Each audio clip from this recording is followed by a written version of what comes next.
എല്ലാവർക്കും നമസ്കാരം. IFPHന്റെ 1473 പ്രതിദിന സൂം വെബിനാറിലേക്ക് എല്ലാവരെയും സ്വാഗതം ചെയ്തുകൊള്ളുന്നു. ഇന്ന് നമ്മുടെ ക്ലാസ് ആരംഭിക്കുന്നതിന് മുൻപ് ഒരു നിമിഷം ഈശ്വര പ്രാർത്ഥന. നന്ദി. ഇന്ന് നമുക്ക് അതിഥിയായി എത്തിയിരിക്കുന്നത് നമ്മളുടെ സ്വന്തം ഡോക്ടർ ഹ്യൂബർട്ട് ഡിസിൽവയാണ്. Doctor MSc psychology BHMS Kazhakkoottam തിരുവനന്തപുരത്ത് സ്വകാര്യ ചികിത്സ നടത്തുന്നു.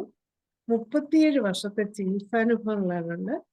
IFPHന്റെ മോഡറേറ്റർ കൂടിയായ ഡോക്ടർ ഹൃദ്രോഗ ചികിത്സയും ഹോമിയോപ്പതിയും ഭാഗം 3 ഇന്ന് ക്ലാസ് എടുക്കുന്നത്. ഈ ക്ലാസ് എടുക്കുന്നതിനായി ഡോക്ടർ ഹ്യൂബർട്ട് ഡിസിൽവ ഈ പ്ലാറ്റ്ഫോമിലേക്ക് ആദരപൂർവ്വം സ്വാഗതം ചെയ്തുകൊള്ളുന്നു. Thank you doctor. കേൾക്കാമല്ലോ അല്ലേ? കേൾക്കാം. എല്ലാവർക്കും നമസ്കാരം. ഏതായിരുന്നാലും ഇന്നത്തെ ദിവസം ഹൃദയത്തെക്കുറിച്ചാണല്ലോ ചർച്ച. ഏതാനും ക്ലാസ്സിലേക്ക് പ്രവേശിക്കാൻ ഞാൻ ആദ്യം സ്ക്രീൻ ഷെയർ ചെയ്യട്ടെ.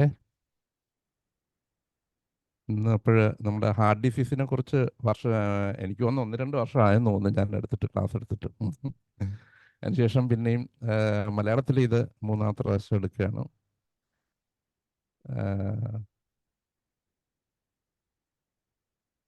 ഹൃദയം, ഹാർട്ട് എന്ന് പറഞ്ഞു പറഞ്ഞാൽ ഹൃദയശുദ്ധിയുള്ളവർ ഭാഗ്യവാന്മാർ, അവർ ദൈവത്തെ കാണും എന്നാണ് സ്ക്രിപ്റ്റേഴ്സ് പറയുന്നത്. അപ്പൊ ഹൃദയശുദ്ധി ഇല്ലാത്തവരോ ഒരു കാലത്തും ദൈവത്തെ കാണത്തില്ല. ഹൃദയത്തെക്കുറിച്ച് കവികൾ ധാരാളം വർണ്ണിച്ചിട്ടുണ്ട്. ഹൃദയം ദേവാലയം, നമ്മളൊരു പഴയൊരു പാട്ട് കേട്ടിട്ടുണ്ട്, ഹൃദയം ദേവാലയം. അതൊരു ദേവാലയമാണ്. നമ്മൾ ചില നല്ല ആൾക്കാരെ കാണുമ്പോൾ നമ്മൾ നല്ല ഹൃദയമുള്ളൊരു മനുഷ്യനാണ്, വളരെ ഹൃദയാലുവാണ് എന്ന് പറയാറുണ്ട്. ഹൃദയത്തിന് ഒരു പ്രത്യേകതയുണ്ട്. നമ്മുടെ ശരീരത്തിൽ ഏറ്റവും പ്രധാനപ്പെട്ട അവയവമാണ് ഹൃദയം. നമ്മുടെ ഹൃദയമാണ് ഫസ്റ്റ് തുടിച്ചു തുടങ്ങുന്നത്. ശരീരത്തിലുണ്ടാകുന്ന ആദ്യത്തെ അവയവം. ഒരു മനുഷ്യൻ രൂപം കൊള്ളുന്നത് ആദ്യമായിട്ട് അവൻ്റെ ഒരു സെല്ലിൻ്റെ മൾട്ടിപ്ലിക്കേഷൻ നടന്നിട്ട് ആദ്യമായിട്ട് മനുഷ്യ ശരീരത്തിലുണ്ടാകുന്നത് ഹൃദയമാണ്. നമ്മളിപ്പോൾ ഇത് കാണുന്നുണ്ട്, എങ്ങനെയാണ് ഒരു ഏകകോശ ജീവിയായിരിക്കുന്നത്.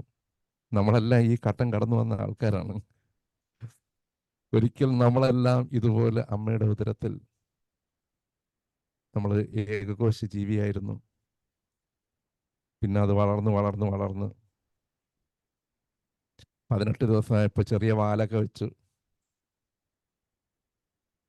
നമ്മൾ ചിന്തിക്കുന്നുണ്ട് നമ്മൾ ഒരിക്കൽ ഇതുപോലെ ആയിരുന്നു എന്നുള്ള കാര്യം. ഒന്ന് ആലോചിച്ച് നോക്കി, എന്ത് രസകരമായിരിക്കും. നമ്മളൊരു കാലത്ത് ഈ പുറത്തിറങ്ങി തീർന്നപ്പോൾ ഞാനാണ് ഭയങ്കര ആള്, ഞാൻ വിചാരിച്ചാൽ അത് നടക്കും ഇത് നടക്കും എന്നൊക്കെ പറയും. പണ്ടൊരിക്കൽ ഞാനൊരു എൻ്റെ ക്ലിനിക്കിൻ്റെ മുകളിൽ, ഞാൻ ക്ലിനിക്കായിരുന്ന സമയത്ത് എൻ്റെ അടുത്ത് ഒരു മനുഷ്യൻ അടുത്ത് ഇരുന്ന ഇവിടെ ഉള്ള ഒരു ചട്ടമ്പിയും കൂടെയൊക്കെയാണ്. ആ മനുഷ്യൻ പറയുകയുണ്ടായി, ഞാനെന്ന് പറഞ്ഞ അതാണ്, ഞാനെന്ന് പറഞ്ഞ ഇതാണ്, എൻ്റെ അടുത്ത് മുമ്പിൽ അതാണ് ഇതാണെന്നൊക്കെ പറഞ്ഞ് ഈ പുള്ളി സ്വയം ഇങ്ങനെ പുകഴ്ത്തിക്കൊണ്ടിരിക്കുകയായിരുന്നു. ഒരു മഴക്കാറുള്ളൊരു ദിവസമായിരുന്നു. എൻ്റെ അടുത്ത് ഇങ്ങനെ സംസാരിച്ചുകൊണ്ടിരിക്കുകയായിരുന്നു. പെട്ടെന്ന് ഒരു നല്ലൊരു ഇടിമിന്നൽ വന്നപ്പോൾ എൻ്റെ അടുത്ത് നിന്ന് ആളെ കാണാനില്ല. നിമിഷങ്ങൾക്കകത്ത് ഇദ്ദേഹം ഓടി അങ്ങ് അകത്ത് കയറി, പേടിച്ചങ്ങ് അകത്ത് കയറി. എന്നിട്ട് കുറച്ച് കഴിഞ്ഞ് ഇയാൾ വളരെ ജാളിയതോടുകൂടി പുറത്തു വന്നിട്ട് വന്ന്, ഞാൻ പേടിച്ചു പോയി കേട്ടോ, വല്ലാതെ മിന്നൽ കണ്ടു കിടന്നപ്പോൾ പേടിച്ചു പോയി. മനുഷ്യന് ഇത്രയൊക്കെ ഉള്ളൂ. നമ്മളിപ്പോഴ് വയനാട് ദുരന്തമൊക്കെ കണ്ടു. എത്രയോ മനുഷ്യരാണ് ഒരു രാത്രി എത്രയോ സന്തോഷങ്ങളും സ്വപ്നങ്ങളോടും കൂടിയും കിടന്ന് ഉറങ്ങി പിറ്റേന്നല്ല ഏതാനും നിമിഷങ്ങൾ കഴിഞ്ഞപ്പോൾ കാണാനില്ല. കാരണം ഉരുൾപൊട്ടൽ വന്നു തീരുമ്പോൾ പറയുന്നതെന്ന് പറഞ്ഞാൽ 3 മുതൽ 6 സെക്കൻഡിനകത്ത് ജീവൻ പോകുന്നു. ഈ വെള്ളം വന്ന് അടിക്കുന്ന അടിയിൽ തന്നെ ജീവൻ പോകുന്നു. അപ്പോൾ അത്ര ഏറെ ഉരുൾപൊട്ടലിനൊക്കെ അത്രയേറെ എഫക്റ്റ് ഉണ്ട് ആ ഒരു വരുന്ന മരണം സംഭവിക്കുന്നത്.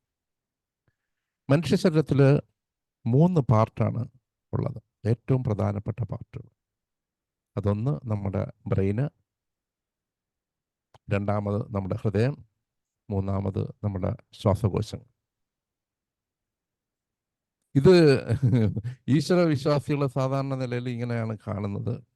ഞങ്ങൾ ഈ ക്രിസ്ത്യാനികൾക്ക് ഒരു വിശ്വാസമുണ്ട്, പിതാവ് പുത്രൻ പരിശുദ്ധാത്മാവ് എന്ന് പറഞ്ഞ് ആണ് പ്രാർത്ഥിക്കുന്നത്. ഹൈന്ദവർ പ്രാർത്ഥിക്കുന്നത് ഓങ്കാരം 3ആയി വിഭജിച്ചു, പരബ്രഹ്മം 3ആയി വിഭജിച്ചു എന്ന് ഹൈന്ദവർ വിശ്വസിക്കുന്നുണ്ട്. ഒരു ത്രിത്വം കാണുന്നുണ്ട്. അതിൽ ഏറ്റവും പ്രധാനപ്പെട്ട നമ്മളിങ്ങനെയാണ് പ്രാർത്ഥിക്കുക, പിതാവിൻ്റെ പുത്രൻ്റെയും പരിശുദ്ധാത്മാവിൻ്റെ. അതിൻ്റെ അർത്ഥം എന്താണെന്ന് വെച്ചിരുന്നത്, പിതാവെന്ന് പറയുന്നത് നമ്മുടെ ഉള്ളിൽ തന്നെ 3 ഭാഗങ്ങളിരിക്കുന്നുണ്ട്. ഒന്ന് central nervous system, heart, lungs.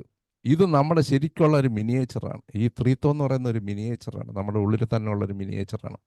ഈശ്വരൻ എല്ലാ വ്യക്തികളിലും കൊടുത്തിട്ടുള്ളൊരു സംഗതിയാണ്. നമ്മുടെ വിശ്വാസം, നമ്മുടെ ഈ ഹോമിയോപ്പതിയെ സംബന്ധിച്ചിടത്തോളം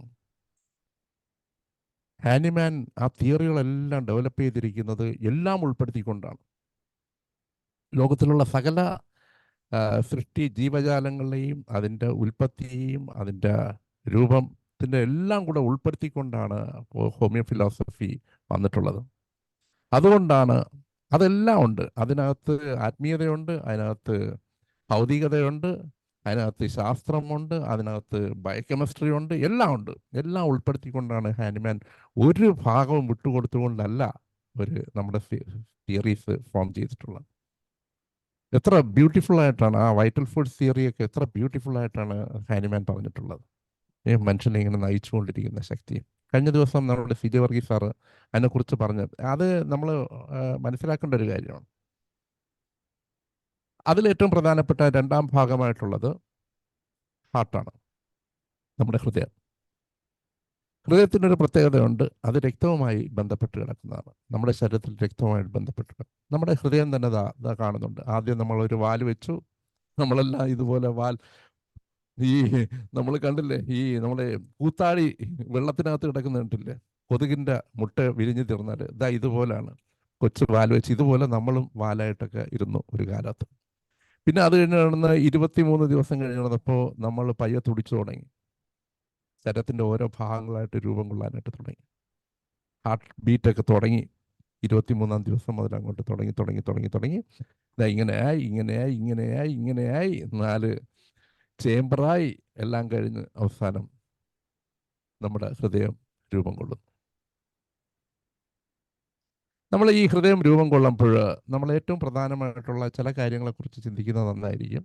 ഇന്നത്തെ ദിവസം ഞാൻ അതിനെക്കുറിച്ചാണ് കൂടുതൽ. കോൺജനിറ്റൽ ഹാർട്ട് ഡിസീസസ്, അത് ജന്മനാൽ ഉള്ള ഹൃദ്രോഗങ്ങൾ. ഒരു കുട്ടി ജനിച്ചു തീരുമ്പോൾ എന്തൊക്കെ അസുഖങ്ങളായിരിക്കാം ആ വ്യക്തിക്ക് വരുന്നത്, ഒരു കൊച്ചു കുഞ്ഞിന്.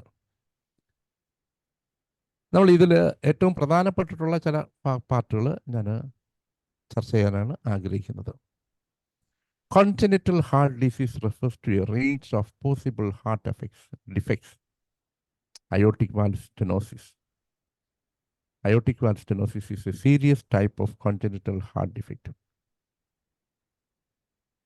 അതാണ് നമ്മൾ ആദ്യമായിട്ട് നമ്മൾ കാണുന്ന ഒരു സംഗതി. നമുക്കറിയാം അയോട്ടിക് വാൽവ് എവിടെയാണ് ഇരിക്കുന്നത് എന്നുള്ളത് എല്ലാവർക്കും അറിയാം. അതിനെക്കുറിച്ചൊന്നും ഞാൻ വിശദമായിട്ട് പറയേണ്ട കാര്യമില്ല. ഇവിടെ ഏറ്റവും പ്രയാസമുള്ള കാര്യം എന്താണെന്നറിയോ, ഡോക്ടേഴ്സ് ആയതുകൊണ്ട് ഈ ഡോക്ടർമാർക്കെല്ലാം അറിയാം.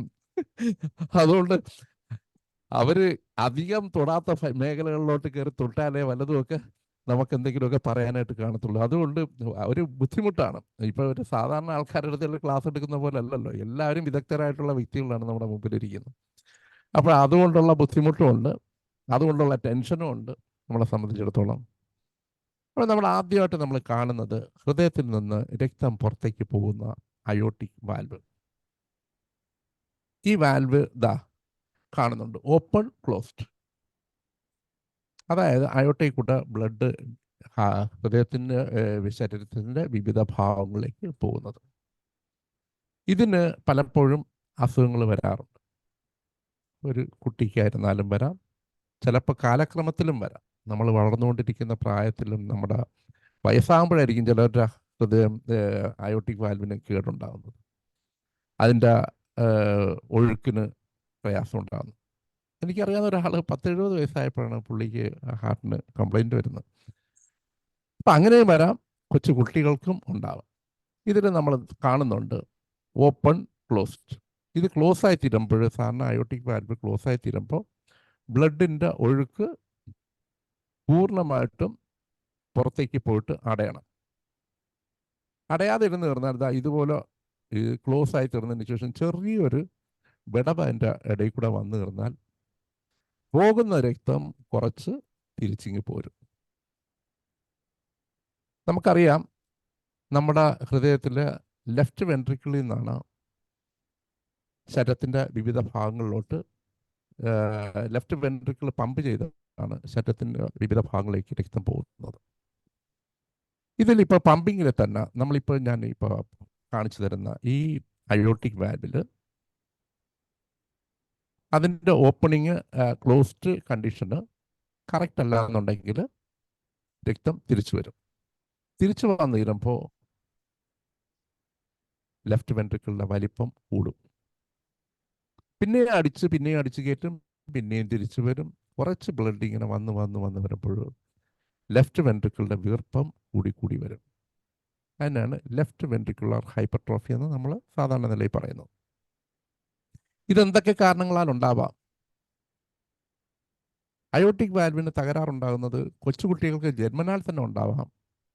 പിന്നെ അത് കഴിഞ്ഞ് പ്രായമാവുന്ന സമയത്ത് സാധാരണ നമുക്കറിയാം, തൊണ്ടവേദനയൊക്കെ വരുന്നവർക്ക് കുറച്ച് കഴിഞ്ഞ് വരുമ്പോൾ ഈ വാൽവിലൊക്കെ ചെറിയ റൊമാറ്റിക് ഈ നോട്ട്സുകൾ ഫോം ചെയ്യാം.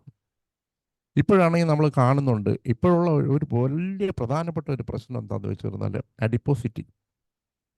കുട്ടികളിലുള്ള അഡിപ്പോസിറ്റി, ഭയങ്കര തടി, ഓവർ തീറ്റി. മാതാപിതാക്കൾ ഓവറായിട്ട് ഇങ്ങനെ ഇട്ട് തീറ്റിച്ച് മക്കള് എന്തുമാത്രം ഹാർട്ടിന് കൊച്ചു കുട്ടികളായിരിക്കുമ്പോൾ തന്നെ എന്തുമാത്രം ഹൃദയത്തിന് ഭാരം വരുന്നു. ഈ ശരീരത്തിൻ്റെ എല്ലാ ഭാഗത്തും ബ്ലഡ് എത്തണ്ടേ? അപ്പോൾ ഹാർട്ട് കൂടുതൽ അതിശക്തമായിട്ട് അടിക്കാനായിട്ട് തുടങ്ങും. അതിശക്തമായിട്ട് ഇന്നലെ തന്നെ ഒരു പയ്യൻ വന്നിരുന്നു. അപ്പോൾ ഇവനാണെങ്കിൽ നല്ല സാമ്പത്തികമായിട്ട് നല്ല ഉള്ള പാർട്ടിയാണ്. 25 വയസ്സേ ഉള്ളൂ, പക്ഷെ അവന് 120 കിലോയ്ക്ക് മുകളിലുണ്ട് വെയിറ്റ്. കഴിക്കുന്നതെല്ലാം ചിക്കനാണ്. എല്ലാ ദിവസവും ചിക്കൻ വയറ് നിറച്ച് കഴിക്കും. അത് വെളിയിൽ നിന്ന് വരുത്തി കഴിച്ച് ഇന്നലെ ഞാൻ നല്ല നോക്കിയപ്പോൾ കാണാൻ നല്ല BP കയറിയിരിക്കുന്നത്. 26 വയസ്സായി. 26 വയസ്സ് ഞാൻ ഈ പയ്യനെ കൊച്ചുകുട്ടിയായി മുതൽ കാണുന്നതാണ്. അപ്പോൾ എൻ്റെ മുമ്പിൽ വളർന്നു വന്ന ഒരു കുട്ടിയാണ്. പക്ഷേ അവൻ ഇപ്പോഴേ തന്നെ പ്രഷറും കാര്യങ്ങളെല്ലാം BP എല്ലാം കൂടി ഭയങ്കര ടെൻഷനും ഒക്കെ ആയിരിക്കുന്നു.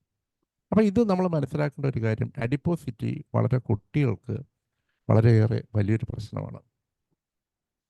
നമ്മളിപ്പോൾ കാണുന്നുണ്ട് കൊഴുപ്പ് ചുറ്റിയ ഹൃദയത്തിന് കൊഴുപ്പ് ചുറ്റ കണ്ടില്ലേ? അപ്പം അതുപോലെ തന്നെ വാൽവിലും കൊഴുപ്പ് ചുറ്റ. അമിതമായി കൊഴുപ്പ് കഴിക്കുന്നത് കൊണ്ടാണോ കൊഴുപ്പ് ചുറ്റുന്നതെന്ന് ചോദിച്ചിരുന്നാൽ അല്ല എന്നേ പറയാൻ കഴിയത്തുള്ളൂ. ചിലർ നല്ല രീതിയിൽ കൊഴുപ്പ് കഴിക്കുന്ന വ്യക്തികളുണ്ട്, അവർക്ക് ഈ പ്രശ്നങ്ങളൊന്നുമില്ല. ഞാൻ അങ്ങനെ പലപ്പോഴും അങ്ങനെ നമ്മൾ ശ്രദ്ധിക്കാറുണ്ട്. പിന്നെ ഉള്ളതെന്ന് പറഞ്ഞു പറഞ്ഞാൽ rheumatic complaint licks the joints and bites the heart എന്നാണ് പറയുന്നത്. അപ്പം അത് എല്ലാ ശരീരത്തിൻ്റെ എല്ലാ ഭാഗത്തെയും ബാധിക്കുന്നത് പോലെ തന്നെ ഹാർട്ടിനെയും ബാധിക്കും, ഹാർട്ട് മസിൽസിനെയും ബാധിക്കും. നമുക്ക് 3-4 കാര്യങ്ങൾ നമ്മൾ കാണുന്നുണ്ട്. Heart disease include blood vessel disease such as coronary artery disease, irregular heartbeats called arrhythmias, heart conditions that you are born with called congenital heart defects, diseases of the heart muscles, heart valve diseases. ഇതൊക്കെയാണ് പ്രധാനമായിട്ട് വരുന്നത്. ഒന്ന്, heart diseases includes blood vessels diseases. ആദ്യം നമ്മൾ ഒരു ഹൃദ്രോഗി ഉണ്ടാകുന്നത് നമ്മൾ check ചെയ്യേണ്ടത് അവൻ്റെ എക്സ്ട്രീം പാർട്സുകളാണ്. കൈ അറ്റം, കാലറ്റം, വിരലുകൾ മുതലായവയാണ് ആദ്യമായിട്ട് എഫക്റ്റ് ചെയ്യുന്നത്. അതുകൊണ്ടാണ് നമ്മൾ ഒരു രോഗിയെ നോക്കുമ്പോൾ അവൻ്റെ വിരലുകൾ ക്ഷീണിക്കുന്നുണ്ടെങ്കിൽ, അതിൽ സർക്കുലേഷൻ നല്ല രീതിയിൽ കിട്ടുന്നില്ലെന്നുണ്ടെങ്കിൽ നമ്മൾ മനസ്സിലാക്കുക അവൻ താമസിയാതെ തന്നെ ഇങ്ങനെ രോഗത്തിലേക്ക് അവൻ സഞ്ചരിച്ചുകൊണ്ടേയിരിക്കുന്നു. ഈ ചില ആൾക്കാരുണ്ട്, നമ്മൾ ശ്രദ്ധിച്ചിട്ടുള്ള പഴയ കാലത്ത് സൈക്കിൾ ചവിട്ടുന്ന ആൾക്കാരുണ്ട്. ഈ പത്രക്കാരൊക്കെ ഇന്നും സൈക്കിൾ ചവിട്ടുന്ന ആൾക്കാരുണ്ട്. അവർ വളരെ ഹെൽത്തിയാണ്. സൈക്കിൾ ചവിട്ടുന്ന ആൾക്കാർ പൊതുവെ വളരെ ഹെൽത്തിയാണ്. എപ്പോഴാണോ മോട്ടോർ വാഹനത്തിലോട്ട് കയറി തുടങ്ങിയത് അതോടുകൂടി ഹെൽത്ത് കുറയാനായിട്ട് തുടങ്ങി. ഇപ്പം നമ്മൾ ഓടുന്ന വ്യക്തികളുടെ കാലുകളൊക്കെ നല്ല ശക്തമാണ്. തുണി കഴുകുന്ന ഈ രോഗങ്ങൾ വരുന്നതിന് വളരെ പ്രധാനപ്പെട്ട 1-2 റീസൺസ് ഞാൻ കണ്ടിട്ടുള്ളത്. ആരും എടുത്ത് ഡോക്ടർ ധനേഷ് ഡോക്ടർ മനുഷ്യനെ കൊതിപ്പിക്കാൻ വേണ്ടി ഫോട്ടോ ഒക്കെ എടുത്തിട്ട്, നമ്മൾ കൈ കൊണ്ട് പഴയ കാലത്തെ ആൾക്കാരെല്ലാം തുണി കഴുകുന്നത് കൈ വെച്ച് തേച്ച് തിരുമ്മി കല്ലിലൊക്കെ വെച്ച് ഇടിച്ച് ചെയ്യുന്ന സമയത്ത് നമ്മുടെ വിരലുകളൊക്കെ നല്ല വർക്ക് ചെയ്യും. അതുകൊണ്ടാണ് സ്ത്രീകൾ പഴയ കാലത്ത് എത്രയൊക്കെ അസുഖം വന്നു വന്നാലും പഴയ കാലത്ത് സ്ത്രീകൾക്കൊക്കെ രോഗങ്ങൾ കുറവായിരുന്നു.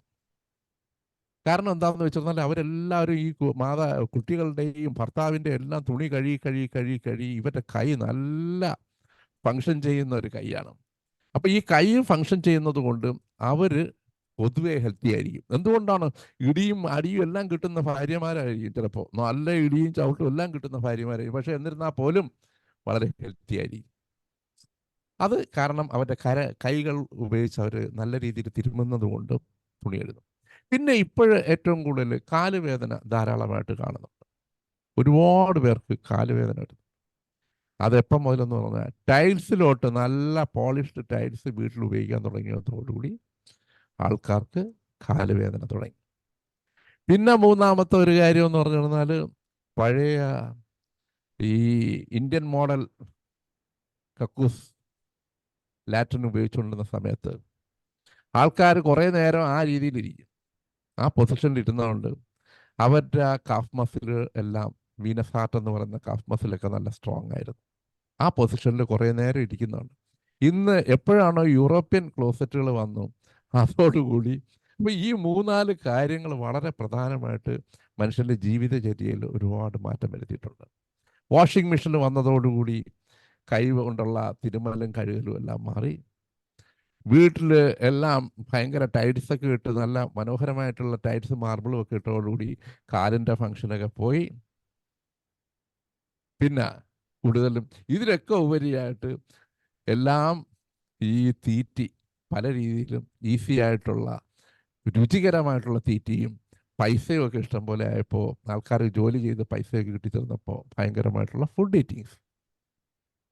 ഇതാണ് ബ്ലഡ് വെസൽ ഡിസീസ് സച്ചാസ്. അത് ആദ്യം കാലുകളിലും കൈകളിലും ഒക്കെയാണ് തുടങ്ങുന്നതെങ്കിലും അത് അവസാനം ഹൃദയപേശികളെ ബാധിക്കുകയും ഹൃദയത്തിന് സപ്ലൈ ചെയ്യുന്ന ബ്ലഡ് വെസലുകളായ കൊറോണറി ആർട്ടറി ഡിസീസ് എന്ന് നമ്മൾ പറയുന്നത് ആയിട്ട് മാറുകയും നമ്മൾ സാധാരണ നിലയിൽ ചെസ്റ്റ് പെയിൻ നെഞ്ചുവേദന ഉണ്ടാകുന്നതിൻ്റെ പ്രധാന കാരണം ഇതാണ് കൊറോണറി മസ്കുലാർ. അതായത് നമുക്കറിയാം നമ്മുടെ ഹാർട്ട് മസിൽസ് 3 തരം മസിൽസ് ഉണ്ട്. എൻഡോകാർഡിയം അല്ലേ, മയോകാർഡിയം, എപ്പികാർഡിയം. ഇതെല്ലാം നമ്മൾ 3 തരം 3 ലെയർ പ്രധാനമായിട്ടുണ്ട്. ഇതിൽ പിന്നെ ഉള്ളത് നമ്മൾ നേരത്തെ പറഞ്ഞ പോലെ ടോൺസിലൈറ്റിസും റുമാറ്റിക് ഡിസീസും. ഇത് രണ്ടും വളരെ പ്രധാനമാണ്. ടോൺസിലൈറ്റിസ് വന്നു കഴിഞ്ഞാൽ പിന്നെ റുമാറ്റിക് ഡിസീസായി, പിന്നെ അത് കഴിഞ്ഞ് തൊണ്ടവേദനയായി, പിന്നെ അത് കഴിഞ്ഞ് ഹാർട്ട് തകരാറിലേക്ക് പോവുകയാണ്. അതിൽ വരുന്നത് പ്രധാനമായിട്ട് വരുന്നത് arrhythmias, irregular heart beats. Arrhythmias, താളം തെറ്റുക, ഹൃദയത്തിൻ്റെ താളം തെറ്റുക. സാധാരണ ഒരു വിശ്വാസമുണ്ട്,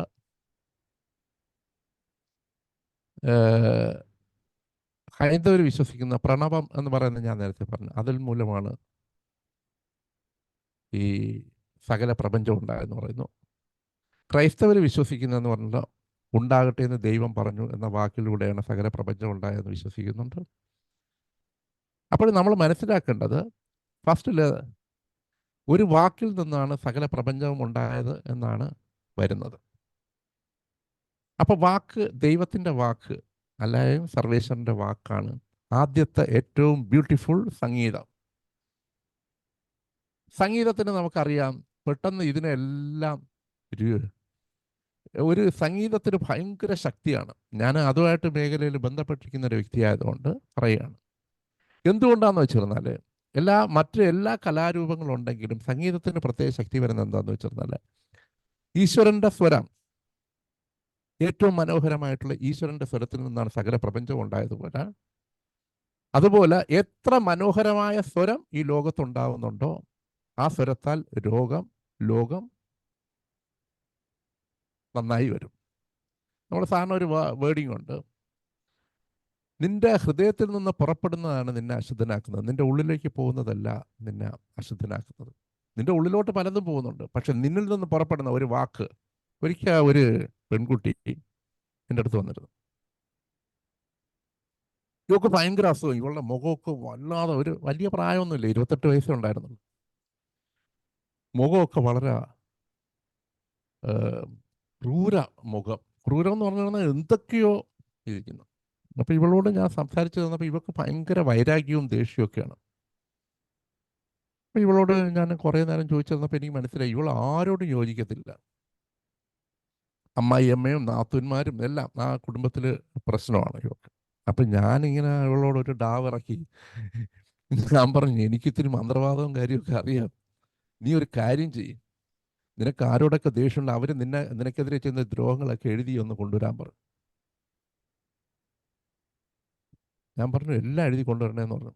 അപ്പോൾ ഇവൾ ഇതെല്ലാം പേപ്പറിൽ എഴുതി. ഞാൻ പറഞ്ഞു ഞാനൊരു പരിപാടി ചെയ്യാം, അതോടെ എല്ലാം ശരിയാവെന്ന് പറഞ്ഞപ്പോൾ ഇവള് ഒരു കെട്ട് എഴുതി കൊണ്ടുവന്നപ്പോൾ ഞാൻ പറഞ്ഞു ഇനിയും കുറച്ചുകൂടെ ഉണ്ടല്ലോ, അതും കൂടെ എഴുതി കൊണ്ടുവരാൻ. അപ്പോഴേ ഏകദേശം അവളുടെ മുഖത്തിൻ്റെ ഭാവമൊക്കെ കുറേ അങ്ങ് മാറി. പിന്നെ അത് കഴിഞ്ഞ് അടുത്ത പ്രാവശ്യം എഴുതി കൊണ്ടുവന്നപ്പോൾ കാണാൻ ഇവളുടെ മുഖമൊക്കെ ഇത്തിരി പ്രസന്നമായി. പിന്നെ നമ്മുടെ മരുന്നുമൊക്കെ കൊടുത്തു തീർന്നപ്പോൾ അവളുടെ അസുഖമെല്ലാം അങ്ങ് മാറി. ഇത് നമുക്ക് വളരെ പ്രധാനമാണ്.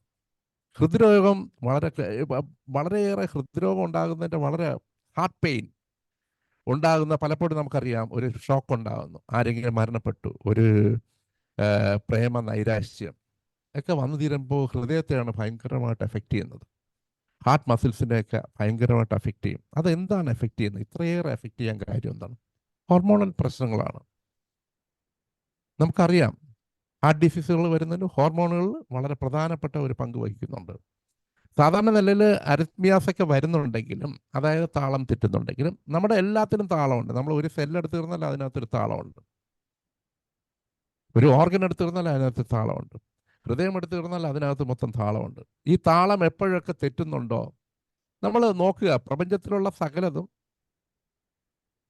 സഞ്ചരിക്കുന്നത് ഒരു ഭാഗത്തു നിന്ന് മറ്റൊരു ഭാഗത്തോട്ട്, സൂര്യനായിരുന്നാലും ചന്ദ്രനായിരുന്നാലും ഗ്രഹങ്ങളായിരുന്നാലും എല്ലാം ഒരു നിയമങ്ങളനുസരിച്ച് നമ്മൾ പറയാറുണ്ട് നാച്ചുറൽ ആയിട്ട് അത് ഇങ്ങനെ സഞ്ചരിക്കും. നൈസർഗികമായിട്ട് അതിനൊരു ഗുണമുണ്ട് അതെല്ലാം സഞ്ചരിക്കുന്നതിന്. പക്ഷേ ഈ എപ്പോഴാണോ ഈ അൺനാച്ചുറൽ ഒരു ഇത് വരുന്നത്, പക്ഷെ മനുഷ്യനെ സംബന്ധിച്ചിടത്തോളം ഇങ്ങനെ ഒരു ഇതില്ല. അപ്പോഴപ്പോഴും അവൻ്റെ മനസ്സ് മാറിക്കൊണ്ടിരിക്കും. അപ്പോഴപ്പോഴും ഇപ്പോൾ ഒരാളിന് ഇത്തിരി മുമ്പ് പറയാറുണ്ട്, ഒരുത്തനെ നശിപ്പിക്കണമെന്നുണ്ടെങ്കിൽ, ഒരു കൊച്ചുകുട്ടിയെ നശിപ്പിക്കണമെങ്കിൽ ഒരു കാര്യം ചെയ്താൽ മതി, 2 ലക്ഷം രൂപ എടുത്ത് അവൻ്റെ കൈ കൊടുത്താൽ മതി, അതോടെ അവൻ നശിച്ചോളൂ. ഇല്ലേ? നശിച്ചു പോകും. അപ്പോൾ ഒരു മനുഷ്യൻ സാഹചര്യങ്ങൾക്കനുസരിച്ച് മാറുന്നത് കൊണ്ടാണ് ഇതുണ്ടാകുന്നത്. നമുക്ക് പെട്ടെന്ന് ഒരു പട്ടി ഓടിച്ചു തീർന്നാലും ഭയങ്കരമായിട്ട് ഹാർട്ട് ബീറ്റ് കൂടും, ഇല്ലേ? ഒരു പട്ടിയെ കണ്ടു തീർന്നാൽ ഹാർട്ട് ബീറ്റ് കൂടും. ഒരു ജീവിത സാഹചര്യങ്ങൾ മാറി തീർന്നാൽ ഹാർട്ട് ബീറ്റ് കൂടും. ഇങ്ങനെയുള്ള ഘട്ടങ്ങൾ നമ്മൾ സാധാരണ മരുന്നുകൾ ഏതൊക്കെയാണ് നമ്മൾ ഉപയോഗിക്കുന്നത്? 3 മരുന്നുകളാണ് വളരെ പ്രധാനമായിട്ട് നമ്മൾ ഈ ഘട്ടങ്ങളിൽ ഉപയോഗിക്കുന്നത്. 1 നെക്സോമിക്ക, 2 ജെൽസീമിയം, 1 ഇഗ്നേഷ്യ. ഈ 3 മരുന്ന് കൊണ്ട് ഇങ്ങനെയുള്ള ഘട്ടങ്ങളിൽ നമുക്ക് പലപ്പോഴും അതിജീവിക്കാനായിട്ട് പലപ്പോഴും ആൾക്കാർക്ക് ഗുണകരമായിട്ട് മാറ്റാനായിട്ട് കഴിയും. അരിത്മിയാസ് എന്ന് പറഞ്ഞാൽ താളം തെറ്റുന്ന, അത് പലതരം അരിത്മിയാസ് ഉണ്ട്. പിന്നെ heart conditions that you are born with called congenital heart defects. Disease, അതായത് നമ്മൾ നേരത്തെ പറഞ്ഞതുപോലെ കോൺജനിറ്റൽ, ജന്മനാലുള്ള വൈകല്യങ്ങൾ. പിന്നെ ഉള്ളത് diseases of the heart muscles. ഇപ്പൊ പറഞ്ഞു കഴിഞ്ഞതേ ഉള്ളൂ. ഹാർട്ട് വാൽവ്സ്, ഹൃദയ വാൽവുകൾക്ക് തകരാറുണ്ടാകുന്നുണ്ട്, ഹൃദയത്തിന്റെ മസിലുകൾക്ക് തകരാറുണ്ടാകുന്നുണ്ട്, ജന്മനാലുണ്ടാകുന്ന വൈകല്യങ്ങൾ. അതിൽ നമുക്ക് ഓരോന്നിലോട്ട് കടന്നു പോകാം. ഇതൊക്കെയാണ് സാധാരണ നിലയിൽ congenital heart disease refers to a range of possible heart defects. Aortic valve stenosis നമ്മൾ നേരത്തെ കണ്ടു, serious type of congenital heart defect. Coarctation of aorta ചുരുങ്ങി പോകുന്നതിൻ്റെ. എപ്സ്റ്റെയിൻ അനോമലി എന്ന് പറയുന്നത് നമുക്കൊന്ന് നോക്കാം. ഇതാണ് എപ്സ്റ്റെയിൻ അനോമലി എന്ന് പറയുന്ന ഒരു ഹാർട്ട് കണ്ടീഷൻ. അതായത് എപ്സ്റ്റെയിൻ അനോമലി അതിനു മുമ്പായിട്ട് എപ്സ്റ്റെയിൻ anomaly is a rare heart problem that is present at birth. That means it is a congenital heart defect. In this condition, the valve that separates the top and bottom right heart chambers does not form correctly. This valve is called the tricuspid valve. ഈ valve നമുക്കറിയാമല്ലോ, ഇവിടെ ഈ valve ശരിയാകാതെ, അതിൻ്റെ formation ഇല്ലാതെ ഈ area അങ്ങ് വലുതാവും. Right atrium ഭയങ്കര സൈസ് വയ്ക്കും. ഇങ്ങനെ ഉണ്ടാകുന്ന ഒരു കണ്ടീഷൻ, റെയർ കണ്ടീഷനാണ് ഹാർട്ടിനുണ്ടാകുന്ന എപ്സ്റ്റെയിൻ. ഇത് ക്യൂർ ചെയ്യാൻ പറ്റുമെന്നാണ് അടുത്ത ചോദ്യം. Can Epstein anomaly be cured? The only way to fix Epstein's anomaly is through one of the following surgical procedure. Cone procedure reforms the malformed valve into a cone shape to improve its function. Surgical valve repair, a variety of techniques may be used to improve the tricuspid valve function. അതൊരു surgical ഡിസീസാണ്. Surgery ചെയ്ത് അറിയാമല്ലോ, വാൽവുലർ ഡിസീസൊക്കെ ഇപ്പോഴും പല രീതിയിലുള്ള surgical management കൊണ്ട് ശരിയാക്കാനായിട്ട് പറ്റുന്നുണ്ട്. നമുക്കും ചില മെഡിസിൻസൊക്കെ ഈ സമയത്തൊക്കെ ഉപയോഗിക്കാവുന്നതുമാണ്.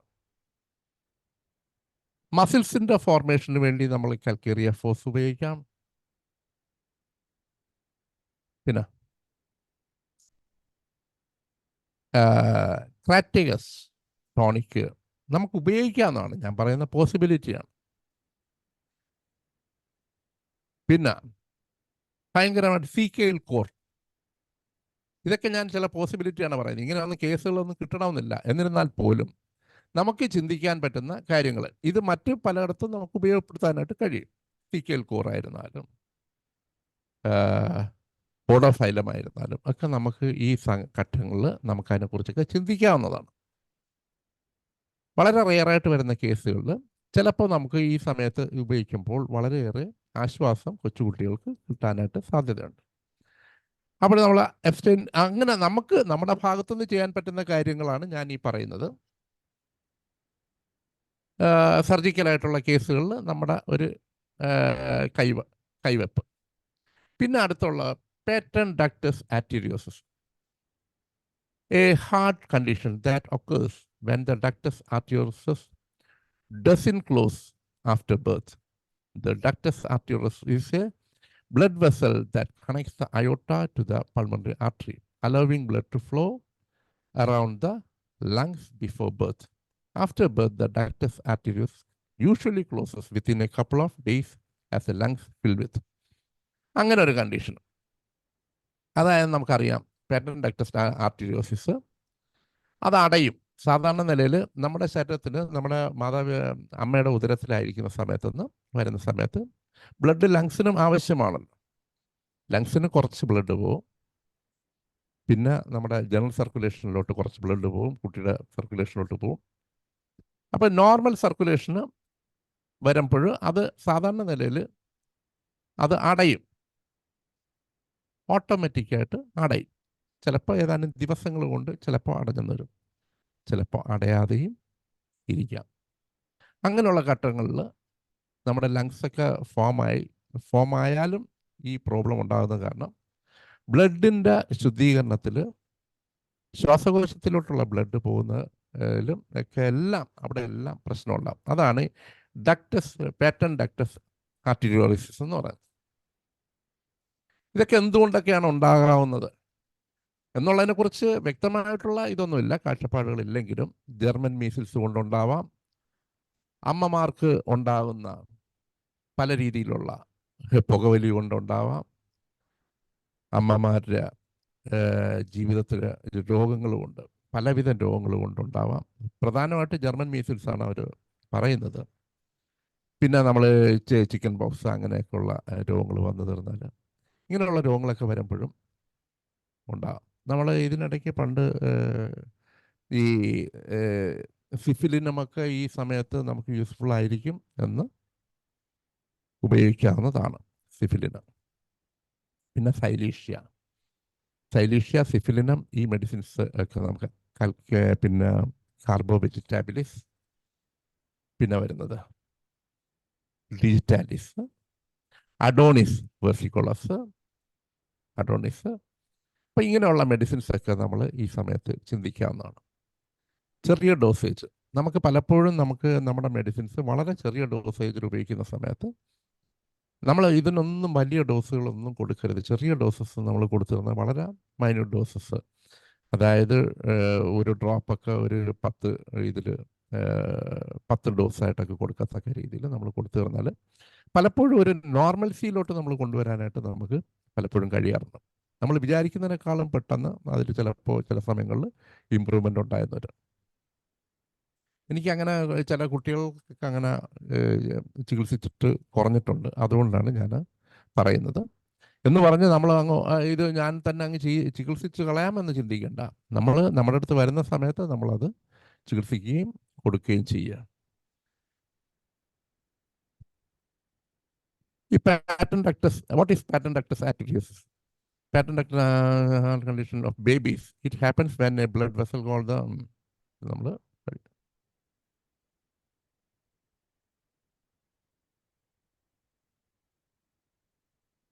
അത് ഇപ്പോൾ ഞാൻ പറഞ്ഞത് തന്നെയാണ്. എന്നിരുന്നാലും ഒന്നുകൂടെ പറയാം. During foetal development, before a baby is born, very little blood flows to a baby's lungs.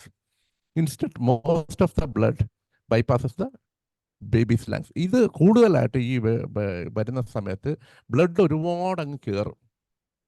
ഇത് അടഞ്ഞില്ലെങ്കിൽ ലങ്സിലോട്ട് ഒരുപാട് ബ്ലഡ് കയറിയിട്ട് ലങ്സിന് ഭയങ്കര ജോലിയായി മാറും. അതിനകത്ത് ഭയങ്കരമായിട്ടുള്ള കൺജഷൻ ഉണ്ടാകും. അപ്പോൾ നമ്മൾ ഈ കൺജഷൻ മാറാനായിട്ട് നമ്മൾ റൂട്ടുകൾ ക്ലിയർ ചെയ്ത് കൊടുക്കാൻ നമ്മുടെ മെഡിസിൻസ് പലതും ഹെൽപ്പ് ചെയ്യുന്നതാണ്. One way to this happen is that blood flows from the main heart artery to the primary lung artery, pulmonary arteries through a special fetal blood vessel, ductus arteriosus. This blood vessels usually closes during the baby's first few days of life when the blood flows to the baby's lungs. അപ്പോൾ ഇത് നമ്മൾ ഏതാനും ദിവസങ്ങൾക്കകത്ത് സാധാരണ അടയുന്നതാണ്. ചിലപ്പോൾ അപ്പോൾ തന്നെ അടയാം, അല്ലെങ്കിൽ കുറച്ച് കഴിഞ്ഞിട്ട് അടയാം. ഇതിന് PDA എന്ന് നമ്മൾ സാധാരണ ഇതായിട്ട് അതിൻ്റെ ഷോർട്ട് ഫോമായിട്ട് എഴുതാറുണ്ട്.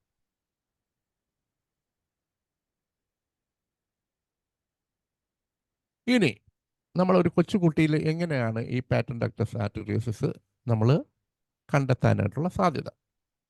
PDA symptoms vary according to the pattern ductus arteriosus types. Small PDAs, larger PDAs may cause.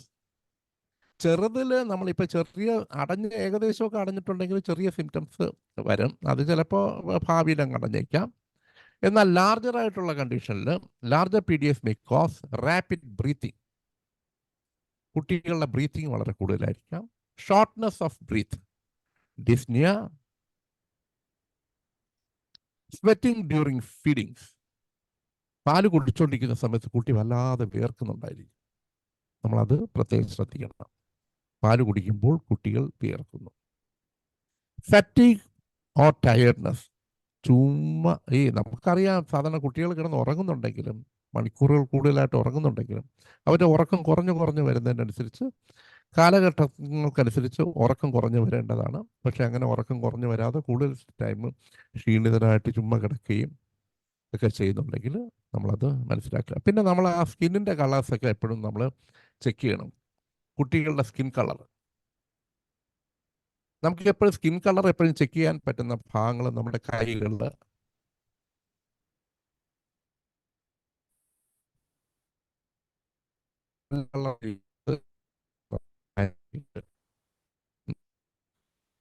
അതിൽ ഇതായിട്ട് ചുരുങ്ങിയ കൈവിരലുകൾ, കാല് എല്ലാം അങ്ങനെയൊക്കെ വരുന്ന സമയത്ത് നമ്മൾ അതിനെക്കുറിച്ച് ചിന്തിക്കുക. സ്വെറ്റിംഗ് ടു ലവ്, കുട്ടികൾ കുടിക്കുന്ന സമയത്ത് ഇടയ്ക്കിടയ്ക്ക് പാല് കുടിച്ചുകൊണ്ടെങ്കിൽ പെട്ടെന്ന് മൂക്ക് ഇത് ചെയ്യുക, ഇപ്പോൾ പെട്ടെന്ന് കുട്ടികൾക്ക് ബുദ്ധിമുട്ടുണ്ടാവുക, അത് നമ്മൾ ശ്രദ്ധിക്കണം. Poor weight gain or growth, അത് സാധാരണ നിലയിൽ പ്രിമച്വർ ബേബീസിലൊക്കെ ഉണ്ടാവാം. Fast pulse or heart rate, pulse റേറ്റും ഹാർട്ട് റേറ്റും വളരെയേറെ കൂടുതൽ. അപ്പം ഇങ്ങനെയുള്ള ഘട്ടങ്ങളിലൊക്കെ നമ്മൾ കുട്ടികളെ പ്രത്യേകം വാച്ച് ചെയ്യണം. നമുക്ക് ഇന്നൊക്കെ ആണെങ്കിൽ പണ്ടൊക്കെ ആണെങ്കിൽ ഒന്നും അറിയാനായിട്ട് പറ്റത്തില്ലായിരുന്നു. എങ്ങനെ ഹിബ ഡോക്ടറെ പിന്നെ ഇത് കളർ നോക്കണമെന്ന് പറഞ്ഞ ആ ഭാഗം ക്ലിയർ ആയില്ല. അപ്പൊ ഇത്തിരി സൗണ്ട് പോയായിരുന്നു. തന്നെ നമ്മൾ കളറ് നോക്കുന്നതെന്ന് പറഞ്ഞിരുന്നത്, നമ്മൾ സാധാരണ കൊച്ചുകുട്ടികളെ എപ്പോഴും നമ്മൾ ചിന്തിക്കേണ്ടത് നോർമൽസിയിലുള്ള കളർ നോക്കുക. കൊച്ചുകുട്ടികളുടെ കൈ, ചുവന്ന കൈ, ഓറഞ്ച്, ഒരു റോസ് കളറും ഇതൊക്കെ കാണും. കൈക്ക് നല്ല പുഷ്ടി കാണാം, മസിലുകൾ നല്ല ഫോം ചെയ്തിട്ടുണ്ടാവാം ഈ സാധാരണ നിലയിൽ. അതെല്ലാം ഇങ്ങനെ ചുരുങ്ങിയിരിക്കുകയും നിറം മങ്ങിയിരിക്കുകയും ചെയ്യുന്നുണ്ടെങ്കിൽ പിന്നെ ബ്ലഡ് വെസൽസും ഒക്കെ ഒന്ന് ചെക്ക് ചെയ്യുക. ആ ബ്ലഡ് പോകുന്ന വെസൽസ് എല്ലാം ഒരു മാൽന്യൂട്രീഷൻ ഫീലിംഗ് നമ്മൾ തോന്നുന്നുണ്ടെങ്കിൽ നമ്മളത് നോക്കുക. അപ്പോൾ എപ്പോഴും നമ്മൾ എന്താ ചെയ്യുന്നതെന്ന് പറഞ്ഞാൽ, ഈ ചില ആൾക്കാർ നമ്മുടെ അടുത്ത് വന്നിട്ട് പലപ്പോഴും പറയാറുണ്ട്, അത് എല്ലാം ചെക്ക് ചെയ്തു സാറേ, ഒരു കുഴപ്പമില്ല, അതെല്ലാം നോക്കി, ഹാർട്ട് നോക്കി, ലങ്സ് നോക്കി, മറ്റേ നോക്കി, മറിച്ച് നോക്കി, എക്സ്റേ എടുത്ത് നോക്കി, ഡോക്ടർമാർ പറഞ്ഞു ഒന്നും ഒരു കുഴപ്പമില്ലെന്ന്. പക്ഷേ ഇവനാകെ പ്രശ്നമാണ്. അപ്പോൾ ഞാൻ എപ്പോഴും ചോദിക്കുന്ന ഒരു കാര്യം, നിങ്ങൾ നോർമൽ റിസൾട്ട് ആണോ അത് നിങ്ങൾ കൊണ്ടുവരാൻ പറയും. എന്തിനാ? നോർമൽ റിസൾട്ട് കൊണ്ടുവന്നാലേ നമുക്കറിയാവുള്ളൂ അതെല്ലാം പ്രശ്നം അവൻ്റെ. ഇതെല്ലാം നോർമലാണെന്ന് പറഞ്ഞാൽ അതെല്ലാം അവൻ്റെ പ്രശ്നം. അപ്പം അവൻ്റെ പ്രശ്നം വേറെയാണ്. അപ്പം നമുക്ക് എപ്പോഴും നോർമൽ റിസൾട്ട് കിട്ടിത്തീർന്നാലും അബ്നോർമൽ റിസൾട്ട് കിട്ടിത്തീർന്നാലും നമ്മൾ അത് റീഡ് ചെയ്യണം. നമ്മൾ ഒരിക്കലും നോർമൽ റിസൾട്ട് കിട്ടിത്തീർന്ന കൂടെ അയാളുടെ എല്ലാം നോർമലാണെന്നല്ല പറയേണ്ടത്. അപ്പോൾ നിങ്ങളുടെ പ്രശ്നം അതല്ല. നിങ്ങളുടെ ഹാർട്ട് നോർമലാണെങ്കിൽ നിങ്ങളുടെ പ്രശ്നം അതല്ല. നിങ്ങളുടെ ലങ്സ് ഹാർട്ടും ചെക്ക് ചെയ്തപ്പോൾ നോർമലാണെങ്കിൽ നിങ്ങളുടെ പ്രശ്നം കിഡ്നിയുടെ ആയിരിക്കാം. ഈ രണ്ട് നോക്കിയിട്ട് ആൾക്കാർ വന്ന് നമ്മളുടെ അടുത്ത് പറയുമ്പോൾ എപ്പോഴും നമ്മൾ അവരുടെ അടുത്ത് ആ റിസൾട്ട് ചോദിക്കണം. ചോദിച്ചു തീർന്നതിന് ശേഷം അത് രണ്ടും ഒക്കെ ഓക്കെ ആണെന്ന് നമുക്ക് ബോധ്യപ്പെട്ടിരുന്നാൽ നമ്മൾ അടുത്ത അവയവങ്ങളിലോട്ട് നമ്മൾ പോകണം. അപ്പോൾ പലപ്പോഴും നമുക്ക് മറ്റ് കാര്യങ്ങൾ ഞാൻ നോക്കിയിട്ട് കിഡ്നി ഒഴിച്ച് ശരീരത്തിൻ്റെ മറ്റ് ഭാഗങ്ങളൊക്കെ നമുക്ക് എങ്ങനെയെങ്കിലുമൊക്കെ മാനേജ് ചെയ്തെടുക്കാൻ പറ്റും. പക്ഷെ കിഡ്നിയിൽ പ്രോബ്ലം വന്നിരുന്നാൽ നമ്മൾ എപ്പോഴും പ്രധാനമായിട്ടുള്ളൊരു കാര്യം എന്ന് പറഞ്ഞിരുന്നാൽ, ഈ സാധാരണ യൂറിനറി ഇൻഫെക്ഷൻ കാര്യമൊക്കെ വരുന്ന സമയത്ത് എപ്പോഴും നമ്മൾ അൾട്രാസൗണ്ട് എടുക്കാതെ, കുറഞ്ഞ പക്ഷം അൾട്രാസൗണ്ടും ചെക്കിങ്ങും ചെയ്യാതെ കിഡ്നി കംപ്ലൈൻറ്റുകൾ ചികിത്സിക്കാൻ പാടില്ല. അത് ചെയ്യരുതേ പറ്റൂ. കാരണം എന്താണെന്ന് വെച്ച് കഴിഞ്ഞാൽ, എല്ലാവരും ചോദിക്കും ഞാൻ സിംറ്റം കേട്ടെന്നുള്ളതല്ല. ഇപ്പം കിഡ്നിയിലത്തെ ആ റൂട്ടുകൾ കറക്റ്റായിട്ട് പോകുന്നുണ്ടോ നമ്മൾ നോക്കണം. അവൻ്റെ യൂറിറ്റേഴ്സും എല്ലായിടത്തും അടപ്പുണ്ടാകുന്ന നമ്മൾ നോക്കണം. അടപ്പില്ലാതെ നോക്കാതെ നമ്മൾ എന്തെങ്കിലും മരുന്ന് കൊടുത്തു തീർന്നാൽ ചിലപ്പോൾ നമ്മുടെ മദർ ടിഞ്ചേഴ്സൊക്കെ നമ്മൾ ഉപയോഗിക്കും, ഇല്ലേ? ഇന്നലെ തന്നെ ഞാൻ ഒരു കേസ് ഇങ്ങനെ ഒരാൾ വന്നിരുന്നു, ഭാര്യയ്ക്ക് കിഡ്നി പ്രശ്നമാണ്. ഏതോ ഡോക്ടർ ആരോ പറഞ്ഞു കൊടുത്ത് ഇന്ന മരുന്നുകൾ കഴിച്ചാൽ മതി, ഹോമിയോ മരുന്നുകളുണ്ട്. അപ്പോൾ ഒരു ലിസ്റ്റ് കൊണ്ടുവന്നു. എല്ലാം നല്ല രീതിയിൽ ടെറബിന്ദിനും എല്ലാ ഓരോ ഓൺസും ഒക്കെയാണ് ചോദിച്ചിരിക്കുന്നത്. എന്നെ സംബന്ധിച്ചിടത്തോളം ഞാനാണെങ്കിൽ മരുന്ന് വളരെ കുറച്ച് ഉപയോഗിക്കുന്ന വ്യക്തിയാണ്. വളരെ തൊട്ടുപയോഗിക്കുന്ന വ്യക്തിയാണ്. ഞാനിങ്ങനെ തുള്ളിക്കണക്കിന് ഒഴിച്ചു കൊടുക്കുന്ന പരിപാടിയൊക്കെ എനിക്ക് വളരെ കുറവാണ്. വളരെ അപൂർവമായിട്ട് അങ്ങനെ ചെയ്യാറുള്ളൂ. ചിലപ്പോഴും മാത്രമൊക്കെ ചെയ്യാറുള്ളൂ. ഞാനെല്ലാം, കാരണം നമ്മുടെ മെഡിസിൻസ് ഒക്കെ അത്രയും മതിയാകും, അത്രയ്ക്കും. അതെന്തുകൊണ്ടാന്ന് ചോദിച്ചിരുന്നാൽ, ഈ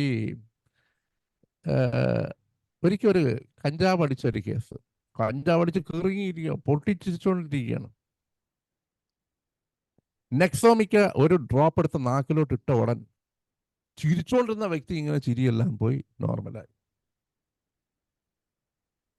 എനിക്ക് അത്ഭുതം തോന്നിയാണ്. കാരണം എന്ന് വെച്ചാൽ ജുൾഹാന്നും പറഞ്ഞ് ചിരിച്ച് പൊളിച്ചോണ്ടിരുന്ന ആള് പെട്ടെന്ന് ശുഷ്കമായി, പെട്ടെന്ന് അങ്ങ് ചുരുങ്ങി, ആളുടെ ചിരിയെല്ലാം പോയി സുഖമായിട്ട് കിടന്നുറങ്ങി സെക്കൻഡുകൾക്കകത്ത്. അന്ന് എനിക്ക് ഹോമിയോ മരുന്നിന് ഭയങ്കര അത്ഭുതം തോന്നി. കാരണം എന്ന് വെച്ചാൽ ഹോമിയോ മരുന്നിൻ്റെ നമ്മുടെ മെഡിസിനിൽ ഡോക്ടർ രാജേന്ദ്രൻ ഒരിക്കൽ വന്നപ്പോൾ ഡോക്ടർ രാജേന്ദ്രൻ പറഞ്ഞു, ഇതെന്താണെന്നറിയില്ല, ഈ നമ്മുടെ മെഡിസിൻ്റെ പൊട്ടൻസി കൂടി വരുന്നതിനനുസരിച്ച് എണ്ണം കൂടുകയാണ്, നാനോ പാർട്ടിക്കിൾസിൻ്റെ എണ്ണം കൂടുന്നു. അപ്പോൾ ഹയർ പൊട്ടൻസിയിലോട്ട് പോകുമ്പോൾ എണ്ണം കൂടുതലാണ്.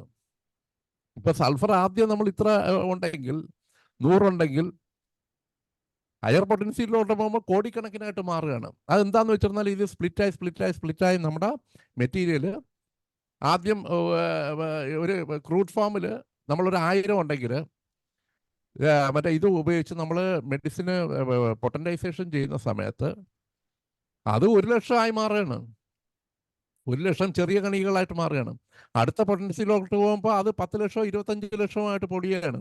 പൊടിഞ്ഞ് അത് നാനോമീറ്ററിൽ ഏകദേശം 8-9 വരെയൊക്കെ വരുന്നുണ്ടെന്നാണ് പറയുന്നത്. നാനോമീറ്റർ. അതായത് നമ്മുടെ ഈ മറ്റേ കൊറോണ വൈറസ് എന്ന് പറയുന്നത് തന്നെ ഏകദേശം 80 മുതൽ 140 വരെയാണ് കൊറോണ വൈറസിന്റെ നാനോമീറ്റർ അളവ്. അപ്പൊ അതിനേക്കാളും ഒക്കെ വളരെ ചെറുതായിട്ട് വരുന്ന സമയത്ത് ഈ ഹയർ പൊട്ടൻസീസിൽ ഭയങ്കരമായിട്ട് നമ്പേഴ്സ് ഓഫ് പാർട്ടിക്കിൾ വളരെ കൂടുതലാണ്. പക്ഷേ ചെറിയ പെനിട്രേറ്റ് ചെയ്ത് എവിടെ വേണമെങ്കിലും പോവും. നമ്മുടെ ഹോമിയോ മരുന്ന് എവിടെ വേണമെങ്കിലും പെനിട്രേറ്റ് ചെയ്ത് പോവും. പിന്നെ അത് വളരെ ശക്തമായതുകൊണ്ട് നമുക്കറിയാം നമ്മുടെ പ്രവർത്തനം എങ്ങനെയെന്ന് വെച്ചാൽ, ഇപ്പോൾ ഒരു സൂചി എടുത്ത് കാലി കുത്തിയ ഉടൻ, അല്ലെങ്കിൽ ഒരു തീ കൊണ്ട ഉടൻ നമ്മുടെ ശരീരം മൊത്തം ആ ഭാഗത്തിലോട്ട് പെട്ടെന്ന് കോൺസെൻട്രേറ്റ് ചെയ്യുകയാണ്. അതുപോലെയാണ് ഹോമിയോ മരുന്ന് നമ്മുടെ നാക്കി വീഴുന്ന സമയത്ത് നമ്മുടെ ശരീരം മൊത്തം അതിലോട്ട് ഈ തീ കൊള്ളുന്നത് പോലെ, കാലിൽ തീ കൊള്ളുന്ന പോലെ, കയ്യിൽ തീ കൊള്ളുമ്പോൾ നമ്മുടെ ശരീരം മൊത്തം എഫക്റ്റ് ചെയ്യുന്നത് പോലെ ഒരു ഹോമിയോ മെഡിസിന് നമ്മുടെ നാക്കിലോട്ട് വീഴുന്ന സമയത്ത് ശരീരത്തിൻ്റെ എല്ലാ ഭാഗത്തു നിന്നും അത് പെട്ടെന്ന് നമ്മുടെ ശരീരം മൊത്തം അതിലോട്ട് അങ്ങോട്ട് കോൺസെൻട്രേറ്റ് ചെയ്യും. അതിന് നമ്മുടെ ഹോമിയോ മരുന്നുകൾക്കുള്ള കഴിവുണ്ട്. അത്രയേറെ പവർഫുള്ളാണ് ഹോമിയോ മരുന്ന്. പെനട്രേറ്റ് ചെയ്ത് അത് എല്ലാ ഭാഗത്തോട്ടും വളരെ പെട്ടെന്ന് തന്നെ ബോഡിയുടെ എല്ലാ ഭാഗത്തോട്ടും അതിൻ്റെ ഇമ്പൾസസ് പോകും. കാരണം അത്ര പവർഫുൾ വസ്തുവാണ്. അതുകൊണ്ടാണ് ഞാൻ പലപ്പോഴും, എനിക്ക് ഭയങ്കര പേടിയാണ്, ഞാൻ പല ഡോസേജ് ഒക്കെ കൊടുക്കുന്ന സമയത്ത് ഞാൻ പറഞ്ഞില്ലേ വളരെ മൈന്യൂട്ട് ഡോസാണ് കൊടുക്കുന്നത്. ഈവൻ ഞാൻ കോമ്പിനേഷൻ ഉപയോഗിക്കുന്ന വ്യക്തിയാണെങ്കിൽ വളരെ മൈന്യൂട്ടായിട്ടാണ് ഉപയോഗിക്കുന്നത്. കാരണം നമുക്ക്, എൻ്റെ ഒരു തിയറി, ഇത് എൻ്റെ തിയറിയാണ്, ആൾക്കാർക്ക് വേണമെങ്കിൽ സ്വീകരിക്കാൻ വേണ്ടി സ്വീകരിക്കാം. നമ്മളിപ്പോഴും നമ്മുടെ ഹോമിയോപ്പതിക് തിയറി അനുസരിച്ച് നമ്മൾ ഒരു സിംഗിൾ മെഡിസിൻ, സിംഗിൾ ഡോസ്, ഇതാണ് നമ്മൾ കണ്ടുപിടിക്കേണ്ടത്. നമ്മൾ സിമിലിമം നമ്മൾ കണ്ടുപിടിക്കണം. സിമിലിമം ഉണ്ടാക്കാൻ പറ്റുമോ? ഹോമിയോ മരുന്നുകൾ ഉപയോഗിച്ച് സിമിലിമം ഉണ്ടാക്കാൻ പറ്റും. ഒരു ഡിസീസിന് 50 സിംറ്റം ഉണ്ടെങ്കിൽ ഒരു മെഡിസിൻ അതിനെല്ലാം പറ്റുന്നില്ല എന്നുണ്ടെങ്കിൽ നമ്മളൊരു സിമിലിമം ഉണ്ടാക്കും. അത് എഫക്റ്റീവാണ്. അപ്പോൾ ആ തിയറികളെ പലപ്പോഴും എതിർക്കപ്പെടുന്നുണ്ട്. അങ്ങനെ എതിർക്കേണ്ട കാര്യമൊന്നുമില്ല. നമ്മളെല്ലാ ഡോക്ടേഴ്സും പലപ്പോഴും അത് പല ഡോക്ടേഴ്സും ഉപയോഗിക്കുന്നുണ്ട്. അപ്പോൾ ഒരു സത്യമാണ്, അതൊരു സത്യമാണ്. നമ്മൾ സിമിലിമം കൊണ്ട് സിമിലിമം ഉണ്ടാക്കാനും പറ്റും. സിമിലിമം ഉണ്ടാക്കി ഇപ്പോഴും നമ്മുടെ ഈ ഡോക്ടർ ലത്തീഫ്, നമ്മൾ മൺമറഞ്ഞു പോയ ഡോക്ടർ, അഗ്രികൾച്ചർ, ഇതിൽ കുറേ മെഡിസിൻസ് ഉപയോഗിച്ചാണ് പുള്ളി അഗ്രോ കെയർ ഉണ്ടാക്കിയിട്ടുള്ളത്. വളരെ എഫക്റ്റീവായിട്ടാണ് എല്ലാവരും പറഞ്ഞിട്ടുള്ളത്. ഞാൻ ഇന്നുവരെയും കേട്ടിട്ടുള്ള എല്ലാവരും പറഞ്ഞിട്ടുള്ളത് വളരെ എഫക്റ്റീവായിട്ടുള്ള ഹയർ പൊട്ടൻസി, വെരി ഹയർ പൊട്ടൻസീസാണ് ഡോക്ടർ ഉപയോഗിച്ചിരുന്നത്. അപ്പോൾ പുള്ളിക്ക് തന്നെ പറഞ്ഞു, ഒരു മെഡിസിൻ കൊടുത്തു തീർന്നാൽ സസ്യങ്ങൾക്ക് പ്രയാസമാണ്, പക്ഷേ അതിൻ്റെ ഒരു കോമ്പിനേഷൻ കൊടുത്തു തീരുമ്പോൾ അത് വളരെ എഫക്റ്റീവാണെന്ന് പറയുന്നുണ്ട്. അതൊരു സത്യമാണ്. നമ്മൾ ഈ സത്യത്തെ നിഷേധിച്ചിട്ടൊന്നും കാര്യമില്ല. നമുക്ക് സിമിലിമം കണ്ടുപിടിക്കാനായിട്ട് പറ്റുന്നുണ്ടെങ്കിൽ ഗുഡ്. സിംഗിൾ മെഡിസിനിൽ നമുക്ക് സിംഗിൾ ഡോസിൽ ഒരു അസുഖം പെട്ടെന്ന് കുറയ്ക്കാൻ പറ്റുന്നുണ്ടെങ്കിൽ ഓക്കെ, അത്രയൊക്കെ അറിവുണ്ടെങ്കിൽ ഗ്രേറ്റ്. അത്ര അറിവില്ലെങ്കിൽ അതാണ് നമുക്കെപ്പോഴും രോഗങ്ങൾ വളരെ പെട്ടെന്ന് കുറയ്ക്കുക എന്നുള്ളതാണ് ഏറ്റവും പ്രധാനമായിട്ട് ഞാൻ കാണുന്നത്. എത്രയും പെട്ടെന്ന് രോഗം കുറയ്ക്കുക ഏതൊരു വ്യക്തി വന്നിരുന്നത്. നമ്മുടെ സമയം ഏകദേശം ആയെന്ന് തോന്നുന്നു. നമ്മൾ ഇത്രയും ഇന്ന് പാറ്റന്റ് ആക്ടസ് ആർട്ടീരിയോസിസ് നമ്മൾ കഴിഞ്ഞു. ഇനി അടുത്തത് നമുക്ക് സെപ്റ്റൽ ഡിഫക്റ്റ് ഉണ്ട്. നമുക്കറിയാം VSD ASD അങ്ങനെയൊക്കെയുള്ള പ്രോബ്ലംസ് നമ്മൾ ഉണ്ട്. ഇനി എനിക്കൊന്ന് 10 മിനിറ്റ് എനിക്ക് തോന്നുന്നു 10 മിനിറ്റ് ഉണ്ട് ഇനി. ക്ലാസ് തുടരാമോ? സംശയങ്ങളൊക്കെ ഉണ്ടെങ്കിൽ എന്തെങ്കിലും ചോദിക്കാനുണ്ടോ? ഇല്ലെങ്കിൽ നമുക്ക് സമയം നഷ്ടപ്പെടുത്തണ്ടായിരുന്നു. എന്തെങ്കിലും ഒരു ചെറിയ ഭാവം കൂടെ. ഹെൽത്തി ഹാർട്ട് ഇരിക്കുന്നതും ഒബേസ് ഹാർട്ട് ഇരിക്കുന്നതും കണ്ടല്ലോ. കൊച്ചു കുട്ടികളുടെയൊക്കെ ഹാർട്ട് ഇതുപോലെ ആയാൽ എങ്ങനെ ഇരിക്കും? ഒന്ന് ആലോചിച്ച് നോക്കുക. ഉള്ള അതും ഇതുമെല്ലാം തിന്ന് ജോലിയും ചെയ്യാതെ ഓടാതെയും ചാടാതെയൊക്കെ ഇരുന്ന കൊച്ചു കുട്ടികളുടെ ഹാർട്ട് പോലും ഇങ്ങനെയൊക്കെ ആയിപ്പോവും. അവര് പിന്നെ രോഗിയായിട്ടാണ് ജീവിക്കുന്നത്. അപ്പൊ ഇതൊക്കെ മാതാപിതാക്കളെ ശ്രദ്ധിക്കേണ്ട കാരണമാണ്. നമുക്ക് പിന്നെ ഉള്ള ഒബേസിറ്റിയുടെ പ്രശ്നങ്ങളുണ്ട്.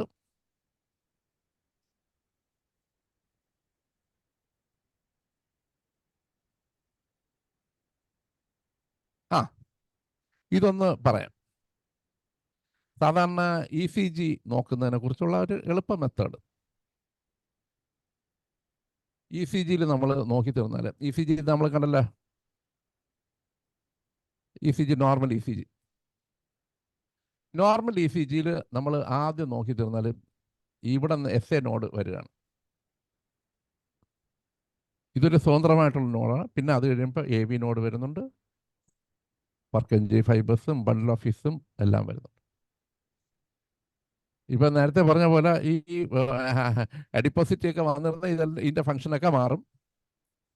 അപ്പോൾ ഇന്നലെ മെനിഞ്ഞാന്നൊരു പെൺകുട്ടി വന്നതിൽ, അപ്പോൾ ഈ കുട്ടിയുടെ ഇതെല്ലാം ഈ ഭാഗം ഭയങ്കര തടിയാണ്. ഈ ഭാഗം അങ്ങ് വീക്കായി വളരെ താന്നു, നെഞ്ചുവേന, നല്ല നെഞ്ചുവേന. അപ്പോൾ ഇത് മനസ്സിലാക്കേണ്ടത് നമ്മൾ ECG തുടങ്ങുമ്പോൾ ഇവിടെ നിന്നേ ഇങ്ങനെ തുടങ്ങി ഇങ്ങോട്ടിങ്ങനെ പോവുകയാണ്. അപ്പോൾ ഇവിടെ മുതൽ അങ്ങോട്ട് വെൻട്രിക്കിളും കാര്യങ്ങളെല്ലാം വരികയാണ്. അപ്പോൾ ഇവിടെ പ്രശ്നങ്ങൾ വരുമ്പോൾ നമ്മൾ ഓർക്കുക വെൻട്രിക്കിളിൽ പ്രോബ്ലംസ് ആണ്. ഇങ്ങോട്ട് വരുമ്പോൾ നമ്മൾ മനസ്സിലാക്കിയ ഏട്രിയത്തിൽ പ്രശ്നമാണ്. ഏട്രിയം ഇത് ഷാലോ ആകുമ്പോൾ അതിൻ്റെ അർത്ഥം അവൻ്റെ SA നോടും ബാക്കിയുള്ള കാര്യങ്ങളെല്ലാം ഇതിലെല്ലാം കൃത്യമായിട്ട് ചിലർ അളന്ന് തിട്ടപ്പെടുത്തിയൊക്കെയാണ് റീഡ് ചെയ്യേണ്ടത്. അങ്ങനെയൊന്നുമല്ല. അളന്ന് തിട്ടപ്പെടുത്തി ഇത് ഇത്രയാണോ അങ്ങനെ ചിന്തിക്കുമ്പോഴാണ് അതൊരു ഭയങ്കര സംഭവമായിട്ട് തോന്നുന്നത്. നമുക്കിപ്പോൾ ഇവിടെ കാണുന്ന നോർമലിൽ ഇവിടെ വരുമ്പോൾ നമുക്കറിയാം ഏട്രിയത്തിൻ്റെ ഒക്കെ പ്രശ്നങ്ങളാണ്. ഈ ഏരിയ മൊത്തം പച്ച കാണുന്നു, അല്ലെങ്കിൽ ലബ് ഡപ്പ് ആ കേൾക്കുന്ന സൗണ്ടിൽ അവിടെ വരുന്ന പ്രശ്നങ്ങളാണ്. പിന്നെ മുതൽ വരുന്ന ഇവിടെ മുതൽ ഡേഞ്ചറസ് ആണ്. ഈ ഏരിയ മുതൽ അങ്ങോട്ട് ഇവിടെയൊക്കെ ഡിഫക്റ്റുകൾ വരുമ്പോൾ വെൻട്രിക്കിളുടെ പമ്പിങ്ങുകളെല്ലാം കുറവാണ്. അപ്പോൾ നമ്മൾ മനസ്സിലാക്കണം, ഇങ്ങോട്ട് വരുന്ന സമയത്ത് ഇവിടെ നിന്ന് ശ്വാസകോശത്തിലോട്ട് പോകുന്നത്, ലങ്സിലോട്ട് പോകുന്നത് പ്രശ്നമാവും, അതിൻ്റെ അളവ് കുറയും. പിന്നെ അത് കഴിഞ്ഞ് വെൻട്രിക്കിളിൽ നിന്ന് വെളിയിലോട്ട് പോകുന്ന കാര്യം കുറവാകും. അപ്പോൾ ഇതെല്ലാം ഇവിടെയൊക്കെ ഇതാണ് നമ്മൾ പറയത്തില്ലേ ST വേവ് എലിവേഷൻ, അത് ഇതെന്നൊക്കെ പറയുന്നത്.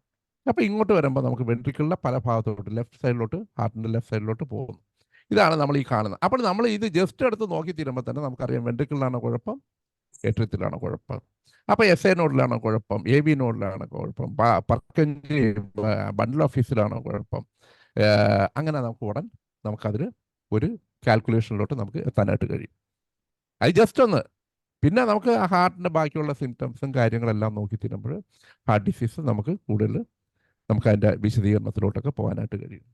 അല്ലാതെ ഈ ചിലർ ഈ കറക്റ്റ് ഇതൊക്കെ ഇങ്ങനെയൊക്കെ നോക്കി അങ്ങനെയൊക്കെ നോക്കിയൊക്കെ അങ്ങനെയൊന്നും അതിൻ്റെ ഒന്നും ആവശ്യമില്ലെന്നല്ല, അങ്ങനെ നോക്കുന്നവരെ നോക്കിക്കോട്ടെ. പക്ഷേ ജസ്റ്റ് നമ്മൾ ഒരു ECG കണ്ടു കഴിഞ്ഞാൽ എങ്ങനെ റീഡ് ചെയ്യണം എന്നുള്ളത് ഈ ഒരു പടം നല്ല എല്ലാവർക്കും ഹെൽപ്ഫുൾ ആയിരിക്കും എന്ന് തോന്നിയത് കൊണ്ടാണ് ഞാൻ ഇട്ടിരിക്കുന്നത്. പിന്നെ അറിയാമല്ലോ SA നോട് ഇവിടെ AV നോട് ഇങ്ങനെ വന്ന് ലങ്സ് ഹാർട്ടിൻ്റെ രണ്ട് ഭാഗത്തോട്ടും പോകുന്നുണ്ട്. അപ്പോൾ ഇവിടെ നമ്മൾ ഇവിടെ നിന്ന് പമ്പിങ് കുറഞ്ഞു കിടന്നാലും നമുക്കറിയാൻ പറ്റും. ഇവിടെ പമ്പിങ് കുറഞ്ഞു വന്നാൽ അറിയാനായിട്ട് പറ്റും. ഈ ഹാർട്ട് മൊത്തം വലുതാവുന്ന ഇവിടെയാണ് കയറി വീർത്ത് വരുന്നത്. പിന്നെ ഉള്ളതെന്ന് പറഞ്ഞാൽ ഹാർട്ടിൻ്റെ മസിൽസ് ഇതെല്ലാം തിന്നാവുക. വീർത്ത് വരുന്തോറും ഈ മസിൽസുകളെല്ലാം തിന്നാവും, മെലിഞ്ഞു പൊട്ടിപ്പോവും. പിന്നെ വരുന്നതെന്ന് പറഞ്ഞാൽ ഈ ബ്ലഡ് വെസൽസ് എല്ലാം ബ്ലഡ് വെസൽസ് ഒക്കെ അടയുക, കൊഴുപ്പ് കയറി അടയുക, ഗ്യാസ് കൊണ്ട് അടയുക, കാൽസിഫിക്കേഷൻ കൊണ്ട് അടയുക, സിഗരറ്റ് സ്മോക്കിംഗ് കൊണ്ട് അടയുക. കാൽസിഫിക്കേഷൻ നടക്കാറുണ്ട്, ഫൈബ്രോസിസ് കാൽസിഫിക്കേഷനൊക്കെ നടക്കാറുണ്ട്. അതൊരു നാച്ചുറൽ പ്രോസസ്സായിട്ട് നടക്കാറുണ്ട്. ഹാർട്ടിൻ്റെ അസുഖങ്ങൾ വരുന്ന സമയത്ത് ഈ കൊറോണറി വെസൽസിലെല്ലാം വന്നിട്ട് അവിടെ ഒരു നാച്ചുറൽ ഹീലിംഗ് സാധാരണ നിലയിൽ നടക്കാറുണ്ട്. അപ്പോൾ ഇതൊക്കെയാണ് മെയിനായിട്ട് ഇന്ന് ഞാൻ ഇപ്പോൾ ഏകദേശം നമ്മുടെ സമയം കഴിഞ്ഞ് ഇനി 2 മിനിറ്റേ ഉള്ളൂ. ആർക്കെങ്കിലും ഒക്കെ ഇത് കണ്ടോ, വേണമെങ്കിൽ ഇത് നോക്കിക്കോ. വെൻട്രിക്കുലർ സെപ്റ്റൽ ഡിഫക്റ്റ് എന്ന് പറയുന്നത് ഇതാണ്.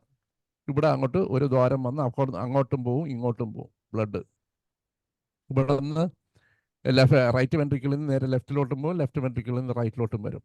അത് നമ്മുടെ അപ്പം ഞാനിപ്പോൾ ക്ലോസ് ചെയ്യാണ്. എല്ലാവർക്കും നന്ദി, കേട്ടോണ്ടിരുന്ന എല്ലാവർക്കും നന്ദി. രമാദേവി മാഡം, ഞാൻ ഇത് ക്ലോസ് ചെയ്യാണ്. മാഡം കോഹോസ്റ്റ് അൺമ്യൂട്ട് ചെയ്യാം. ഓക്കെ. പിന്നെ ഹ്യൂബർട്ടെ, ഇതില് നമ്മുടെ ഗീതയിലും പറയുന്നുണ്ട്, ഈശ്വര സർവഭൂതാനാം ഹൃദയശേ അർജുന തിഷ്ഠതി എന്ന്. അതായത് ഈശ്വരൻ എല്ലാവരുടെയും ഹൃദയത്തിലാണ് ഇരിക്കുന്നതെന്ന് പറയുന്നത്. അതുകൊണ്ടാണ് ഒരു കൊച്ചു കുട്ടിയോട് നമ്മൾ ആരുടെ അമ്മനെ ഇത് ചെയ്തതെന്ന് ചോദിച്ചാൽ ഉടനെ അവൻ നെഞ്ചിൽ കൈതൊട്ട് ഞാനാന്ന് പറയും. അതേ സമയത്ത് ആരുടെ ഇത് ചെയ്തതെന്ന് നമ്മൾ ദേഷ്യപ്പെട്ട് ചോദിച്ചാൽ ഉടനെ പറയും ഞാനല്ല എന്ന്, അതും നെഞ്ചിൽ കൈതൊട്ട് പറയും. അപ്പൊ അവൻ തലയിലോ അല്ലെങ്കിൽ കയ്യിലോ കാലിലോ ഒന്നും അല്ല തൊടുന്നത്, അവൻ നെഞ്ചിലാണ് തൊടുന്നത്. അപ്പൊ അതിൽ നിന്ന് തന്നെ മനസ്സിലായില്ലേ ഈശ്വരനാണ് ആ ഇരിക്കുന്നതെന്ന്. അതുകൊണ്ട് നല്ല ക്ലാസ് ആയിരുന്നു ഹ്യൂബർട്ട്, നന്നായിരുന്നു, വളരെ നല്ല ക്ലാസ്.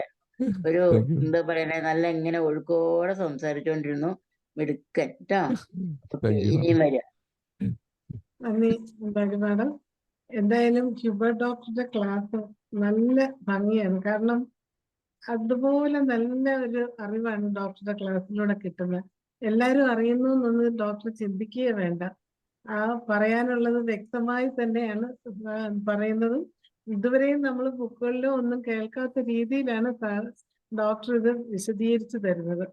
അത്രയും നല്ലൊരു ക്ലാസ്സാണ്, കേട്ടുകൊണ്ടിരിക്കാൻ വളരെ താല്പര്യമുള്ളൊരു ക്ലാസ്സാണ് ഡോക്ടർക്കുള്ളത്, ഡോക്ടർ തരുന്നത്.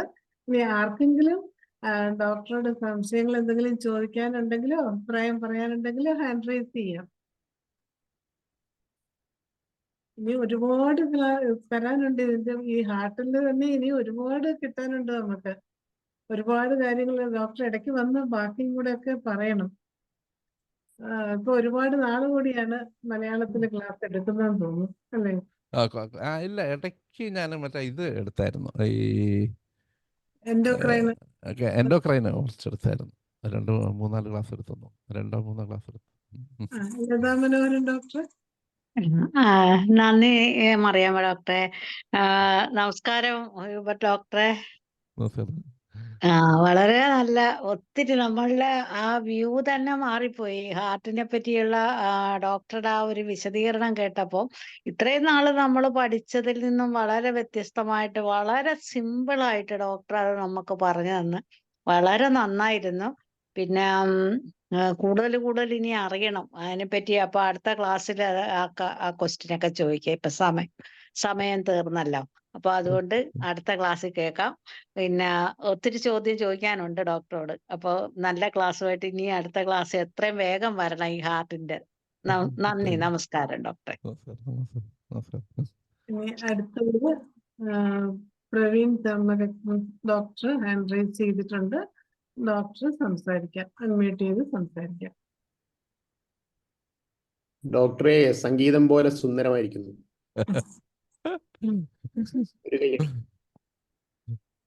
Okay, thank U.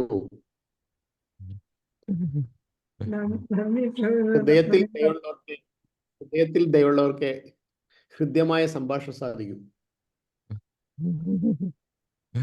Okay, thank you doctor. Chandriya Mohan doctor, excellent narration, congrats doctor എന്നുള്ള മെസ്സേജ് ഇട്ടിട്ടുണ്ട്. Thank you. ഇനിയും ആർക്കെങ്കിലും, നമുക്ക് ഉള്ളത് 2 മിനിറ്റ് ആണ്. ആർക്കെങ്കിലും എന്തെങ്കിലും പറയാനുണ്ടെങ്കിൽ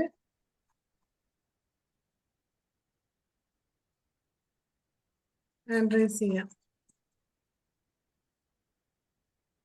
എന്തായാലും ഡോക്ടറെ വീണ്ടും ഇതുപോലെ ക്ലാസ്, എൻഡോക്രൈനോളജി ഒക്കെ നല്ല നല്ല അറിവ് തരുന്ന ക്ലാസ്സുകളാണ്. കൂടുതലായിട്ട് അതൊക്കെ ഒന്ന് പറഞ്ഞു തരണം മുമ്പോട്ട്. നമുക്ക് ഏതായാലും നന്ദി പറയുന്നതിന് പ്രവീൺ ഡോക്ടറെ, ഹ്യൂബർട്ട് ഡോക്ടറിന് ഒരു നന്ദി പറയാമോ?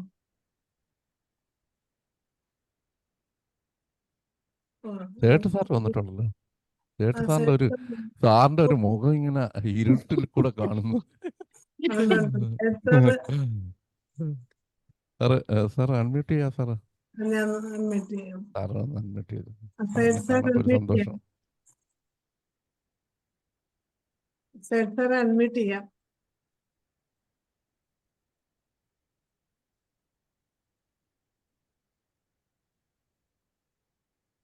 കേൾക്കുന്നില്ലായിരിക്കും അല്ലേ?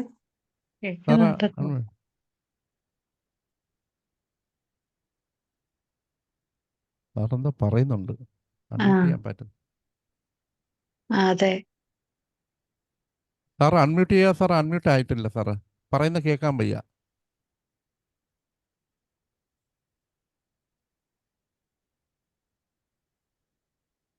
സാർ അൺമ്യൂട്ട് ആവാൻ പറ്റുന്നില്ലല്ലോ.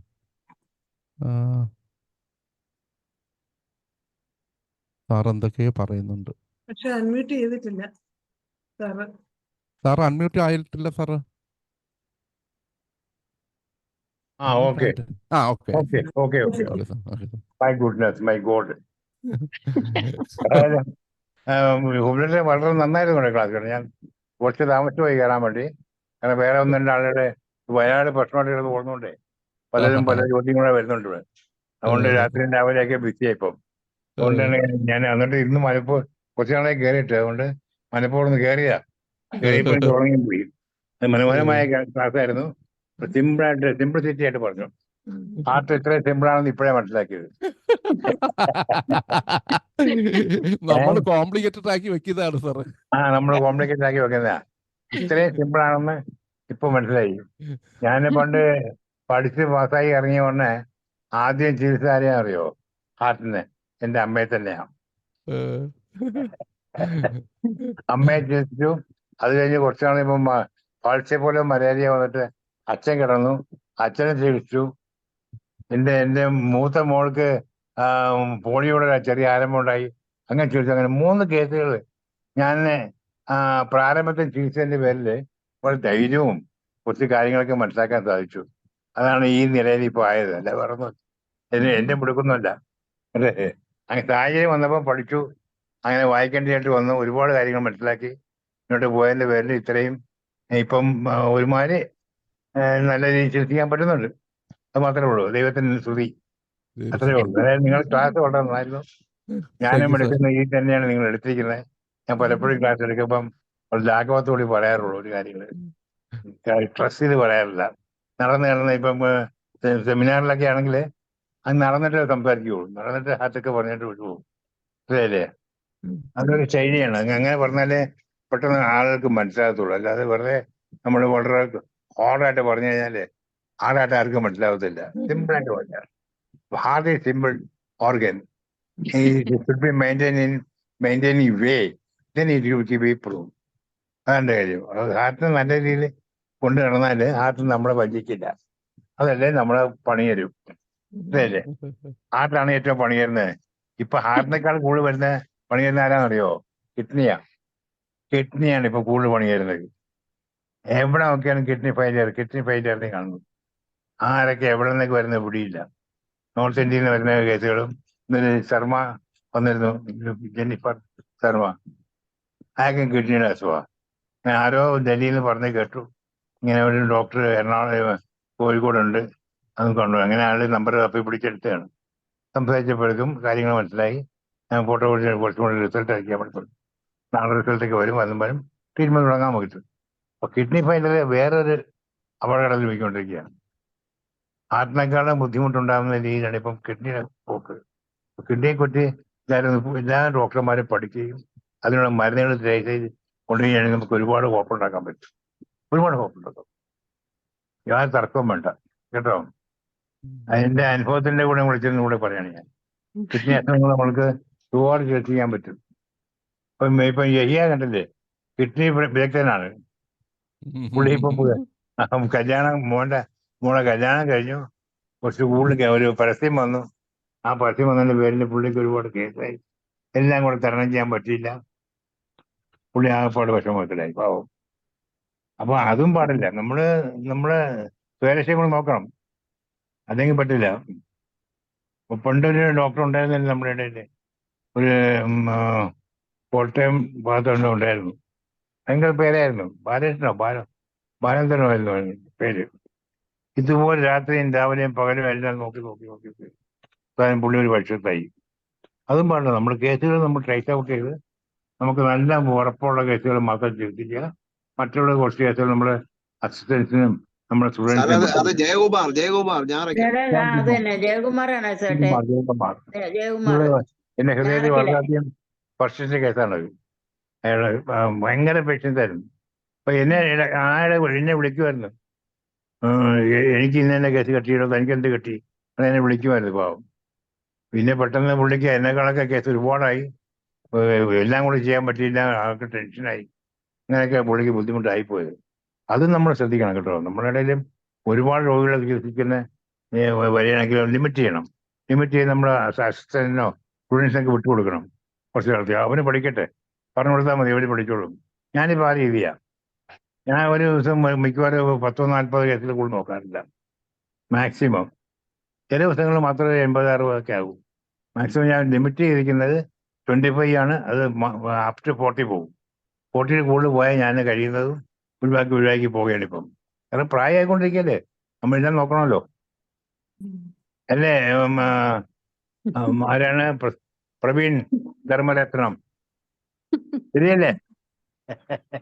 പ്രവീണൊക്കെ കൊച്ചാ ചേട്ടെ, നമ്മളാണ് വലിയവര്. പ്രവീൺ പയ്യനല്ലേ? പിള്ളേരല്ലേ? പ്രവീണ ഇവരൊക്കെ പയ്യന്മാരാ. അവരൊക്കെ പയ്യന്മാരാണ്.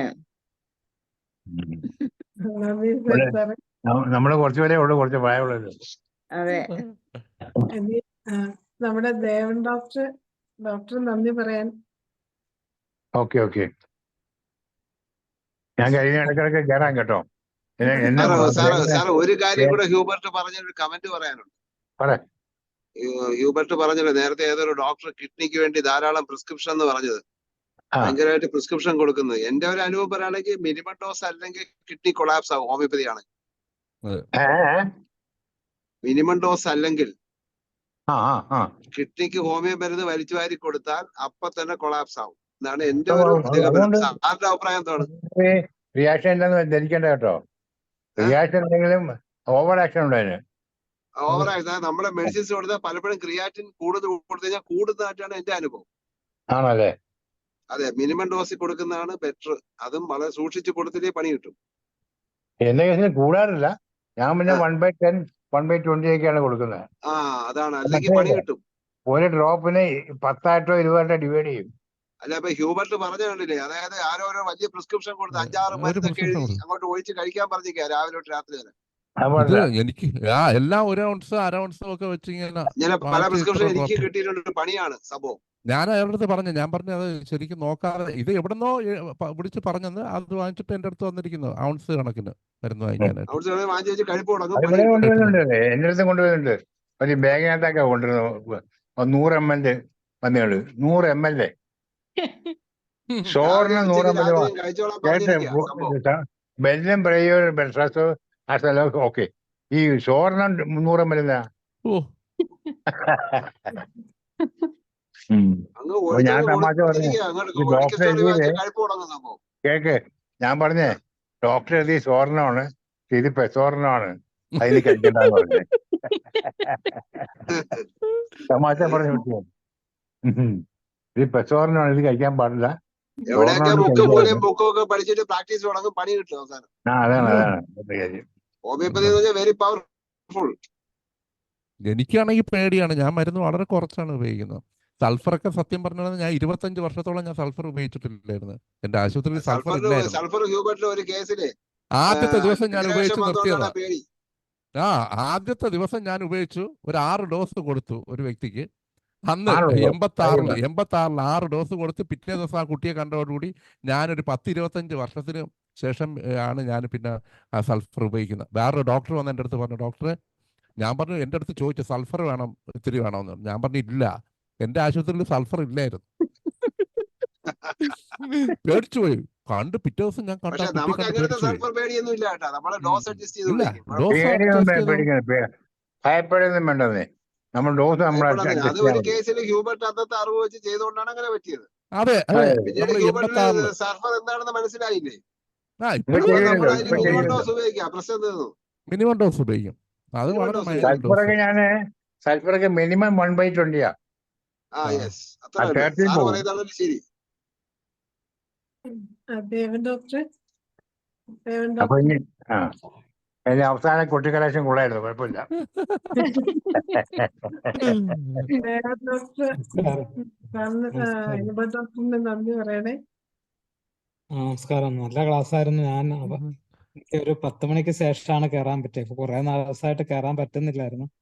അതുകൊണ്ട് മനഃപൂർവ്വം കയറിയതാണ്. എന്തായാലും കേട്ട അത്രയും നല്ല ക്ലാസ് ആയിരുന്നു. വളരെ വൈകിയത് കൊണ്ട് പിന്നെ കൂടുതലായിട്ടൊന്നും പറയുന്നു. എന്തേ വല്ലതും പറഞ്ഞോ? എല്ലാരും ഒന്ന് പറഞ്ഞു. ഇല്ല, വേറെ എവിടെയാ. അപ്പൊ എന്തായാലും വളരെ നല്ല ക്ലാസ് ആയിരുന്നു. ഈ കയറിയത് കൊണ്ട് മുഴുവനും കേൾക്കാൻ കഴിഞ്ഞില്ല. IFPHന്റെ പേരിലും ഇവിടെ സന്നിഹിതരായിരിക്കുന്ന എല്ലാവരുടെയും പേരിലും ഞാൻ നന്ദി രേഖപ്പെടുത്തുന്നു. നന്ദി ദേവൻ ഡോക്ടറെ.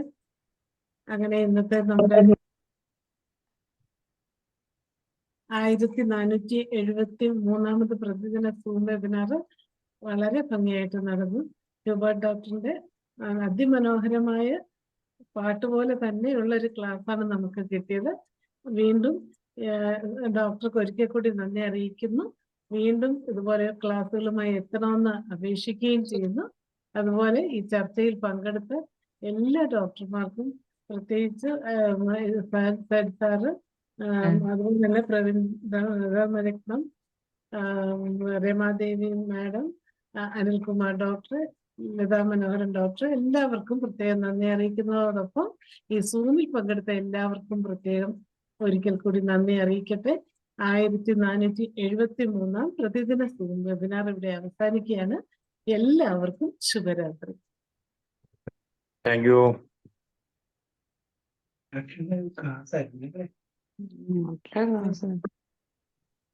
വളരെ സിമ്പിൾ ആയിട്ടാണ്.